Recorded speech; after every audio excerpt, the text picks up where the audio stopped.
Hey there, I'm Ryan, and in this video I'm going to take you behind the song of my latest single, I Can Still Break Your Heart.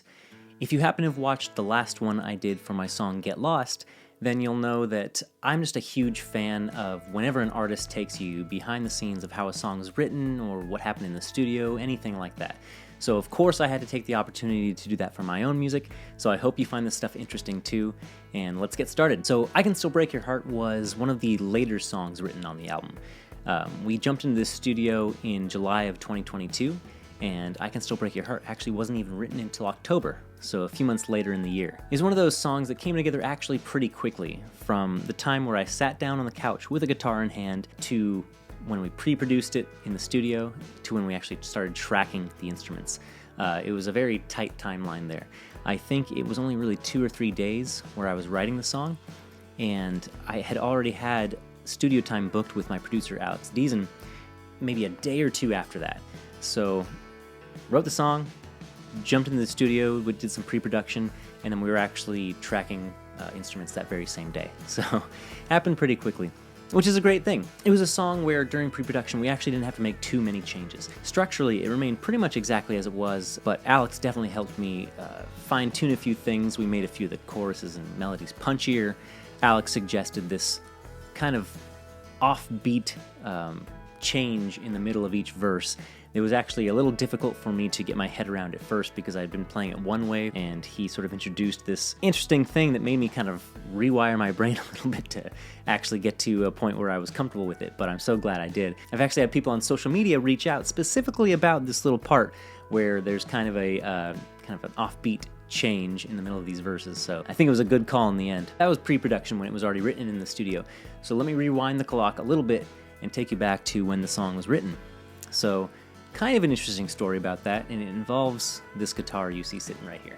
So this guy is a Gibson J45. It is the second J45 that I own, and this is the guitar that I Can Still Break Your Heart was written on.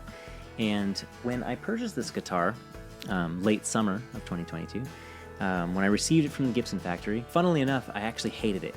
There was just something about it that was just different from the previous Gibson J45 I had.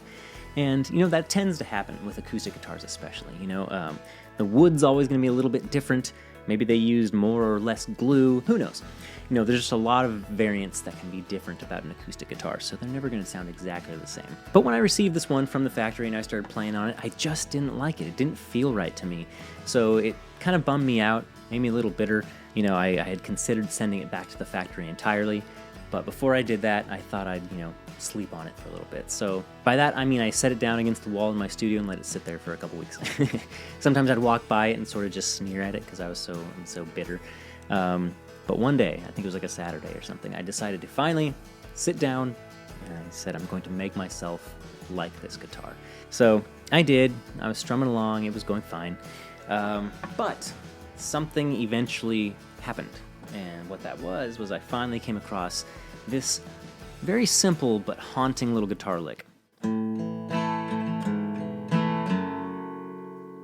I thought that was pretty interesting, so I did it again.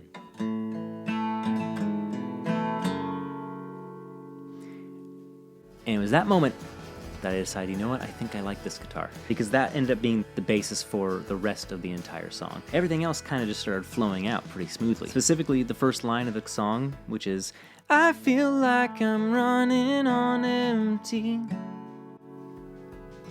Maybe I was just having a bad day, right? I was sitting here trying to like this guitar that I didn't like. I forget what else was going on, but for some reason I was feeling drained. It's kind of like comparing myself to a car. That's the analogy right there. And what do cars need? Gas. But the price of gasoline keeps going up. I was like, that's the one. So once I had that lick, and once I had that first line, I decided, okay, I have a song here, and I started chasing the rest down, and it sort of just snowballed from there. And that's always a really, really great situation with songwriting, when you kind of just catch something, you catch a spark, you catch lightning in a bottle, whatever you want to call it, and things just start flowing. That's how the song came to be. Again, it took me about 2-3 days to finish it up before I took it to Alex in the studio. We started pre-production on it. So when we actually started tracking the music for I Can Still Break Your Heart, we decided to take a very bare bones, organic approach to it. We just sort of felt like we should just let the song be what it is. You know, it was kind of just a singer-songwriter with an acoustic guitar. Nothing too flashy, no big production frills.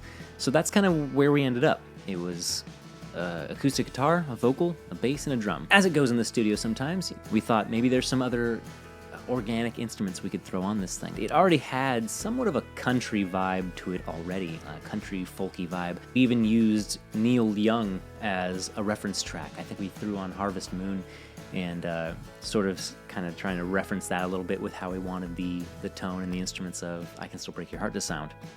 So an instrument that popped into Alex's mind was a pedal steel, which is, you know, if you don't know, very, very big in country music.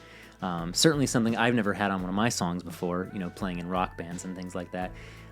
So it's not an instrument that ever would have popped into my head necessarily, but Alex actually happened to have a friend by the name of Rich Hinman, who is a phenomenal pedal steel player. He's played with a ton of amazing acts like Sarah Bareilles, Maren Morris, bunch of huge acts. He shot an email over to Rich and see if he'd be interested in playing, and luckily he was. He threw something together very quickly, and once I received it back and Alex put together a quick mix, it just blew my mind. I couldn't believe this was my song. It was my song, but all of a sudden it just had such an extra emotional layer that I couldn't have imagined being there in the first place. That's kind of how Rich and his pedal steel came to be on my song, on I Can Still Break Your Heart, and I'm so grateful for it.